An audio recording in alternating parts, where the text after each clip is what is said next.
Oi pessoal, tudo bem? Sejam bem-vindos para mais um vídeo aqui no canal. E hoje a nossa aula vai ser sobre as teorias do direito empresarial, que algumas vezes eu vou chamar de direito comercial, inclusive, porque a gente teve essa mudança de um nome para o outro só em 2002. Então, como a gente está usando as teorias, que são bem mais antigas que isso, acaba que eu vou falando um pouco os dois nomes para vocês, mas sempre que eu falar direito comercial, entendam como direito empresarial.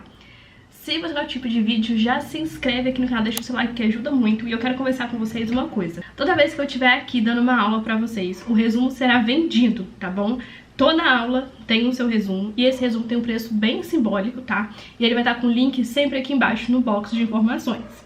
E eu vou disponibilizar também, de forma gratuita, o slide dessa aula que eu tô aqui usando no meu computador. Então vamos lá, antes da gente começar a falar sobre as teorias em si, que na verdade são duas teorias muito significativas, eu preciso introduzir vocês a essa temática. O que acontece? A gente tem essa fala que eu falei com vocês da diferença de nomenclatura de direito empresarial para direito comercial, e a gente tem também 4 fases históricas importantíssimas. A gente tem a primeira fase, que ela vai do século XII até o século XVI, e é onde o direito comercial era aplicado para corporações. É como se somente as grandes corporações tivessem direito a ser protegidas comercialmente falando. E aí a gente vai para a segunda fase, que é do século XVI ao século XVIII. A Europa continental, ela continua com o mesmo ritmo, tá? Ela continua aplicando o direito comercial somente às corporações. Mas a Inglaterra começa o início da sua common law, que é um pouco mais de adianto, podemos dizer assim, do que o resto da Europa. Ali o direito comercial começa a ser aplicado para além das corporações também.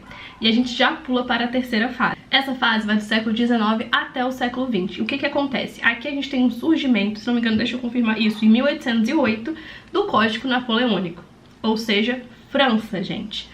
Então, o que acontece? Ali, o direito comercial, ele para de ser aplicado somente para as corporações e passa a ser aplicado para todos os atos de comércio. A nossa fase 4 começa em 1942 com a edição do Código Civil Italiano.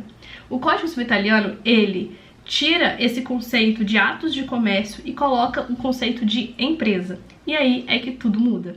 Agora que vocês já entenderam um pouquinho das fases históricas do direito comercial, a gente pode entrar de fato nas teorias.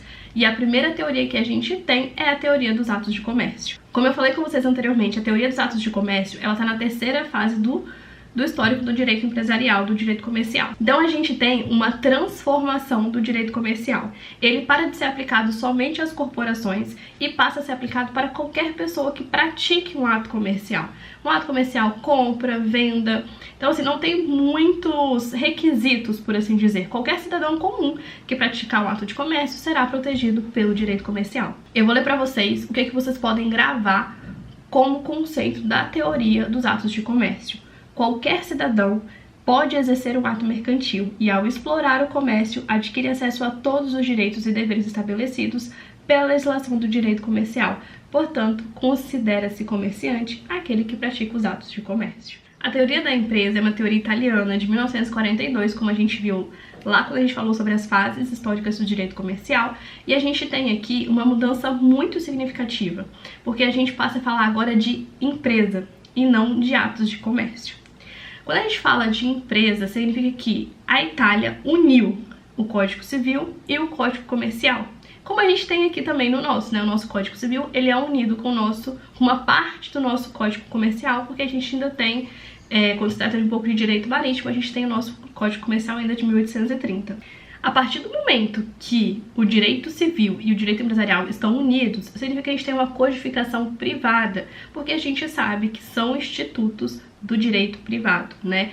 Diferente do constitucional, por exemplo, que é de direito público. E o interessante da teoria da empresa é que ela tem um grande objetivo, que é regulamentar tanto as grandes empresas, e a gente pode falar que são as corporações, os grandes grupos econômicos, como também os pequenos empreendedores. E é justamente isso que ela faz desde 1942. A gente tem tanto, se você olhar no nosso Código Civil, ali na parte de empresa, a gente tem tanto as SAs, como funciona uma SA, né, além da legislação fora dali, mas a gente tem também sobre os profissionais liberais, sobre o MEI. Então, tudo isso é a teoria da empresa, é abarcar os grandes e os pequenos.